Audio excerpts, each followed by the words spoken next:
Today, Mr. Nashville talks with one of my favorite people in the music business, Miss Country Soul herself, Jeannie Seely. Jeannie's Grammy Award-winning song, Don't Touch Me, quickly became a country music classic.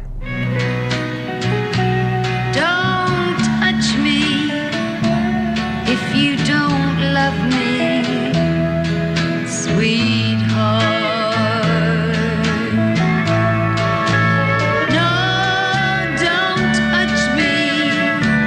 If you don't love me, sweet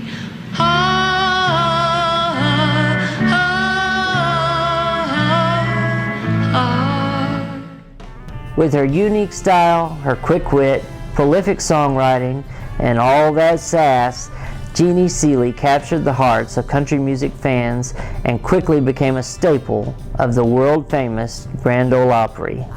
Today, as we visit with Jeannie in her Nashville home, you'll learn about her iconic career, some of her favorite Opry stories, her friendships, and what's next for the country music legend, Miss Jeannie Seely.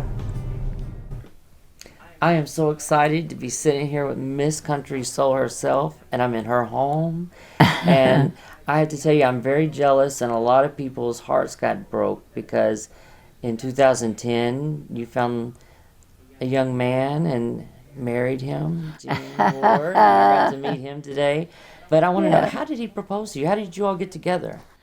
Well, first of all, I think I asked him out first. Yeah, we had known each other because we were both involved with the Donaldson Chamber of Commerce, and I had heard Gene speak at several events, and he's just funny. And of course, you know me, you got to start with a sense of humor. I'm not interested.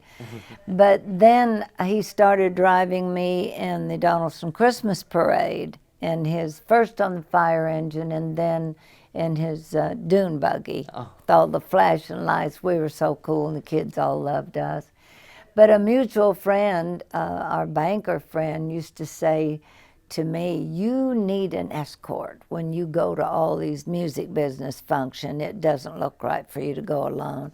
And then she would say to Gene, you don't need to sit out there and eat microwave dinners. You need to take Jeannie Seely out to dinner. So anyway, she was kind of the one who prodded us a little bit. And then there was actually I served on the board of AFTRA for many years, and the annual dinner was coming up. I thought, I'm going to do what Lucy said. So I invited Gene, and he said yes. Well, how did he propose? I don't know. We So just you didn't kind get on of one knee? No, at our age we don't do that anymore. I think we just really were talking about it. Where are we in our lives? Where are we going? And how do we want the rest of our lives to be? And could he live with this crazy business that I'm in? And he brought children to the union, which I love and love. We got little grandchildren now, which is new for me. So I think we just more or less talked about it. We found a good one, but we're still, a lot of men are heartbroken in town. I got room for all of you.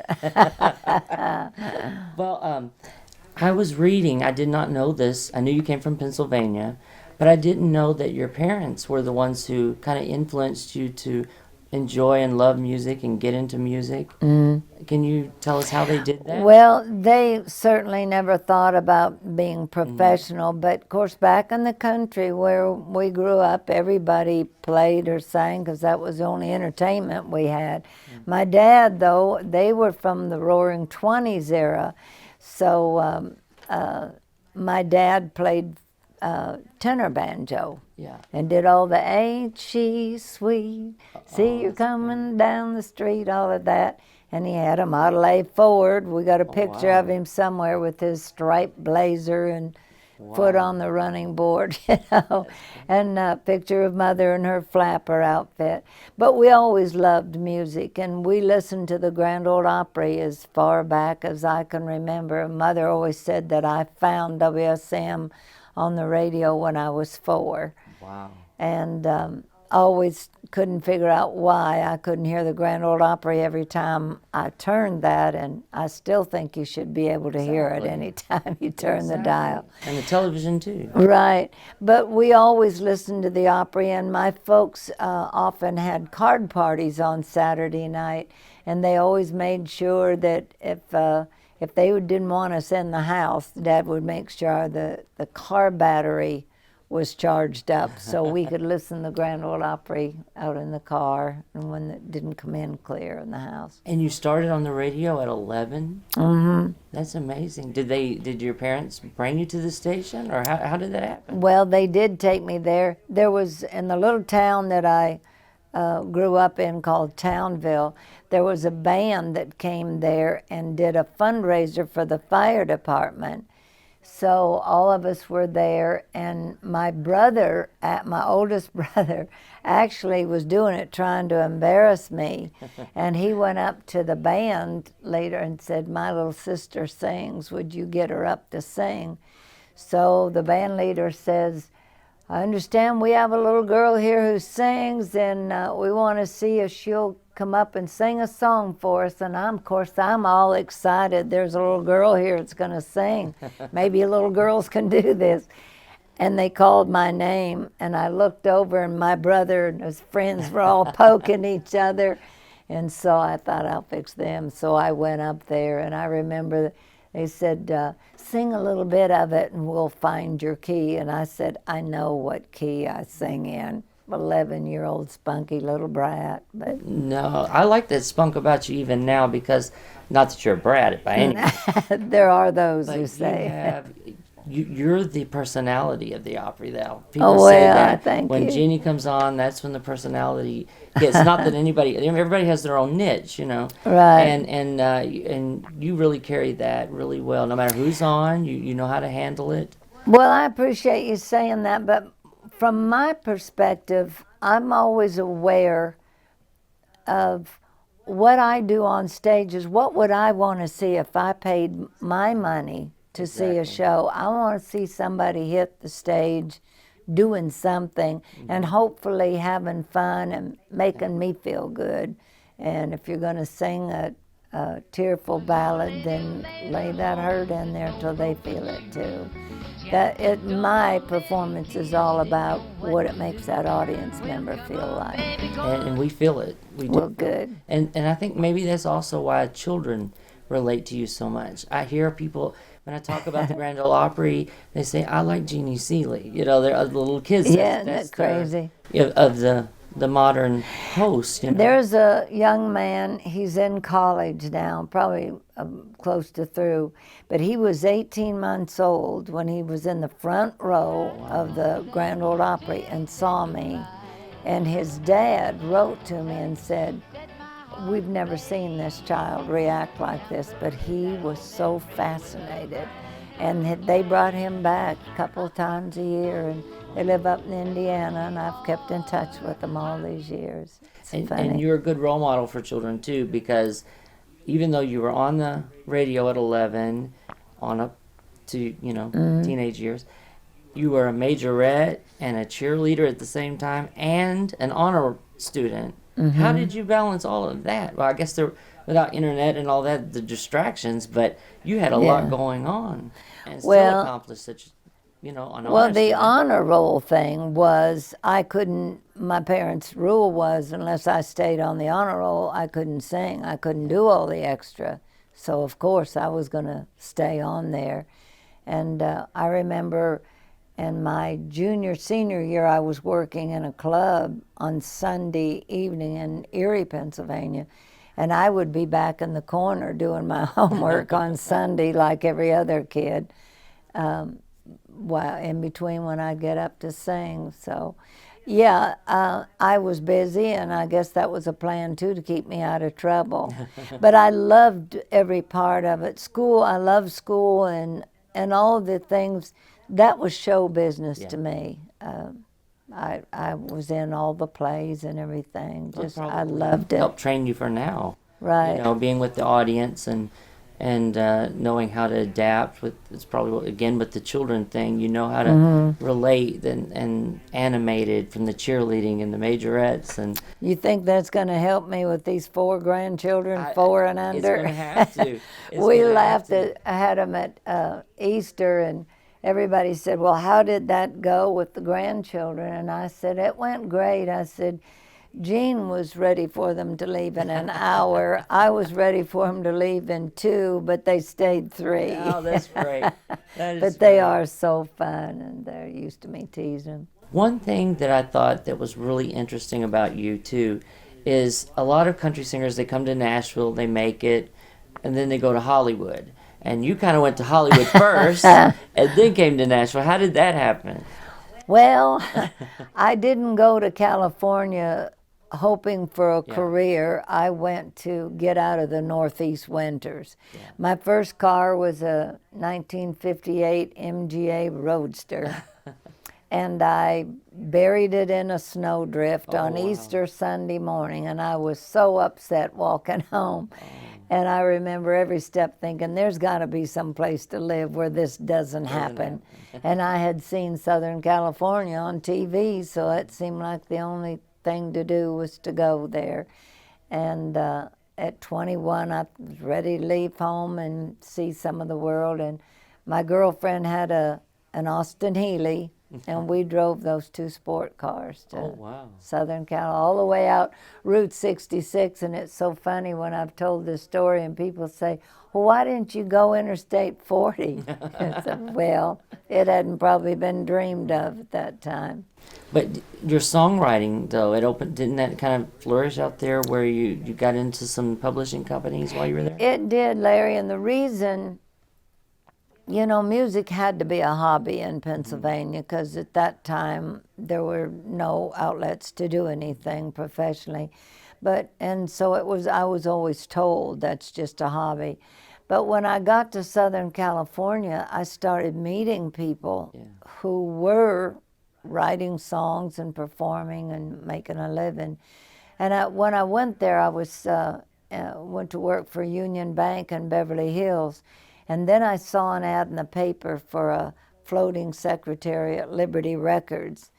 And so I thought, well, I want to make a record and I don't have a clue how you do it. So it made sense to me to get a job in the record company, and that would learn.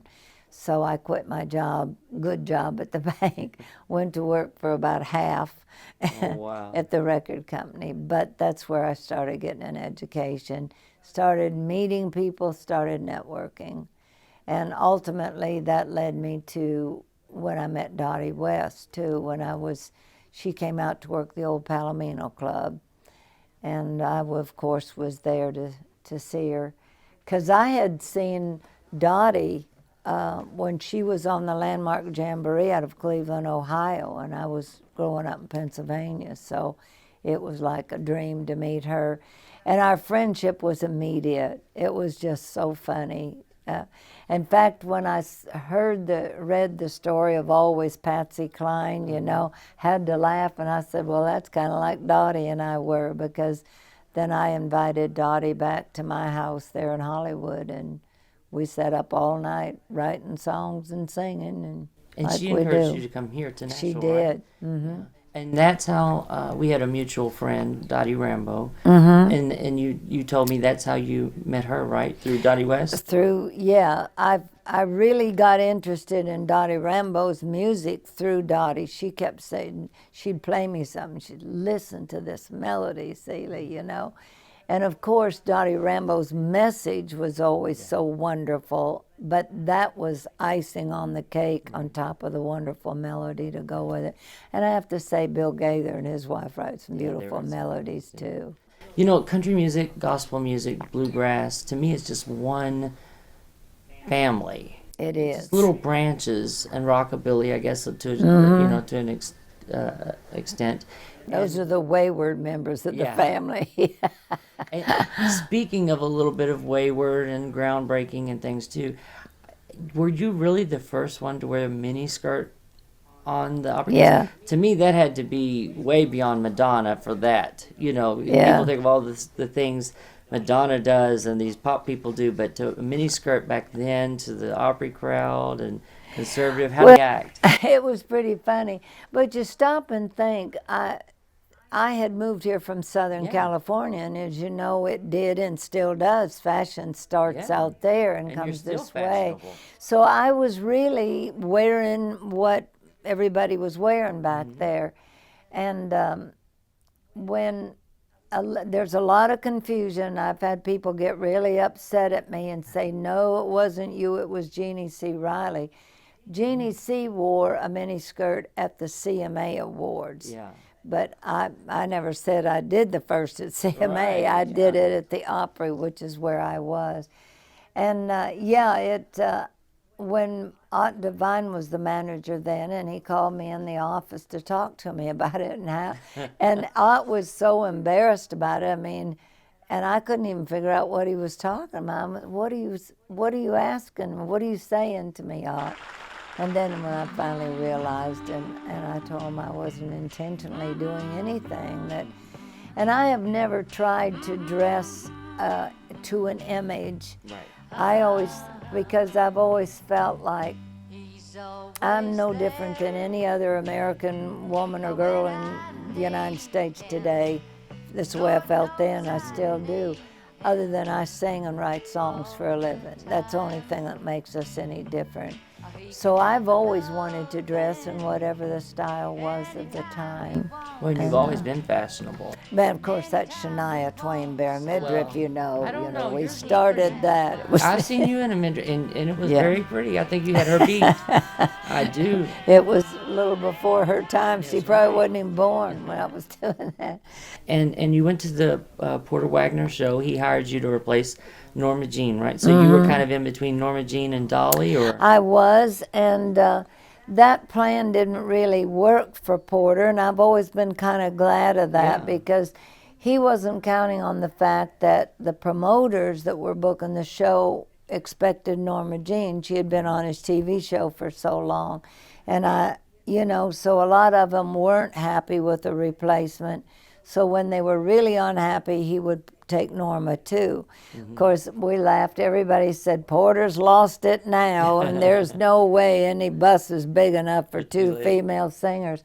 Well, Norma Jean and I loved it because for the first time, we had somebody to keep each other company. Right. And we could go shopping when the guys went to play golf or something, So Norma and I became very close friends during that time, and that kind of broke that old mold too, of two females can't get along. Yeah, the love that you have for the Opry, because you really do want to see it supported, and you're faithful to it. I love the Opry so much, and I can't even imagine seeing anything ever happen to it for it to go down or go away in my lifetime. And I don't agree with the people who keep arguing that it should stay the same. No, it should not. It has to change. It has to grow. Everybody brings their own generation to the Opry, their own sound. That's what keeps it fresh and going. But the girls, the ladies, I hate to say girls because you all were called girl singers for so long. But the ladies were taking a back seat, and some of those were a lot bigger stars. Right. And the guys too, I mean, they had one microphone and they controlled it. You were never allowed to say anything but yes or no. It's like, you got a big hit record called Don't Touch Me, and it's about number 5 in the charts now, isn't that right? Yeah.